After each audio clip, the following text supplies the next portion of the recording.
அஸ்ஸலாமு அலைக்கும் வரஹ்மத்துல்லாஹி வபரகாத்துஹு. அல்லாஹுடைய தூதர் ஸல்லல்லாஹு அலைஹி வஸல்லம் அவர்களின் ஆளுமை அப்துல்லாஹ் இப்னு அப்பாஸ் ரலியல்லாஹு அன்ஹுமா அவர்கள் அறிவித்தார்கள். அல்லாஹுடைய தூதர் ஸல்லல்லாஹு அலைஹி வஸல்லம் அவர்கள் தம் 40ஆம் வயதில் நபியாக நியமிக்கப்பட்டார்கள். மக்காவில் 13 ஆண்டுகள் தங்கியிருந்தார்கள். மதீனாவில் 10 ஆண்டு காலம் வாழ்ந்து வந்தார்கள். இந்த செய்தி ஸஹீஹுல் புகாரியிலே 3902 என்ற எண்ணிலே பதிவு செய்யப்பட்டிருக்கிறது. நபி ஸல்லல்லாஹு அலைஹி வஸல்லம் அவர்கள் 23 ஆண்டு காலமாக குர்ஆனை பற்றி அடக்குமுறை மற்றும் கொடுங்கோன்மைக்கு மத்தியில் தமது மக்களுக்கு நல்லுபதேசம் செய்து வந்தார்கள்.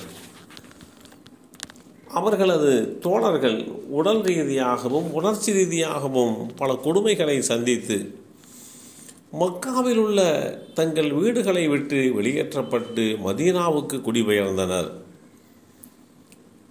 இப்படிப்பட்ட ஒரு சூழ்நிலையிலே முஹம்மது ஸல்லல்லாஹு அலைஹி வஸல்லம் அவர்கள் பல தற்காப்பு யுத்தங்களை சந்திக்க வேண்டிய நிலைக்கு தள்ளப்பட்டார்கள்.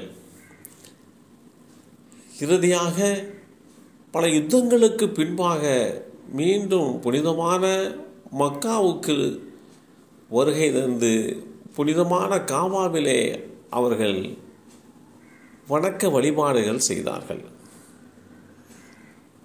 யுத்தங்கள் மற்றும் அமைதி காலங்களில் அவர்களுடைய தலைமைத்துவ குணங்கள் என்பது நிகர்காட்ட முடியாதது. அவர்கள் மிகச்சிறந்த ஆளுமை மிக்கவர்களாக செயல்பட்டார்கள். உலகம் முழுவதும் எண்ணற்ற மக்களின் வாழ்க்கையின் மிகச்சிறந்த தாக்கத்தை ஏற்படுத்தியுள்ளார்கள்.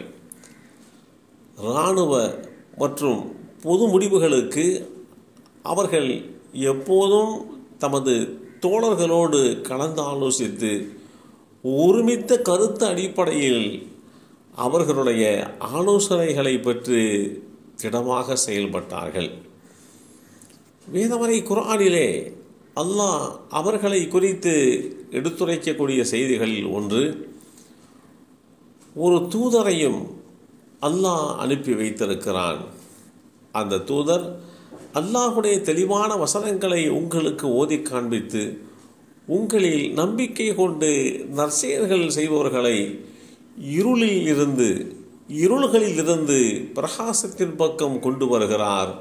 ஆகவே உங்களில் எவர்கள் மெய்யாகவே அல்லாஹுவை நம்பிக்கை கொண்டு நற்செயல்கள் செய்கிறார்களோ அவர்களை சொர்க்கங்களில் புகச் செய்வான். அதில் தொடர்ந்து நீரோடைகள் ஓடிக்கொண்டிருக்கும், என்றென்றும் அந்த சோனவதியிலேயே தங்கிவிடுவார்கள் என்கின்ற இந்த செய்தி அல் குர்ஆன் அத்தியாயம் 65 வசனம் 11 தெளிவுபடுத்தப்பட்டிருக்கிறது. உண்மை, நேர்மை மற்றும் பலவீனமான மற்றும் ஒடுக்கப்பட்டவர்களுடைய உரிமைக்காக வேண்டி போராடினார்கள். மனித மகத்துவத்தை அளவிடக்கூடிய அனைத்து தரநிலைகளையும் அவர்கள் மிக சிறப்பான முறையிலே கணித்தார்கள். அவர்களை விட பெரிய மனிதர் யாராவது இருக்கிறாரா என்று கேட்கின்ற அளவிற்கு திடமாக நின்றார்கள்.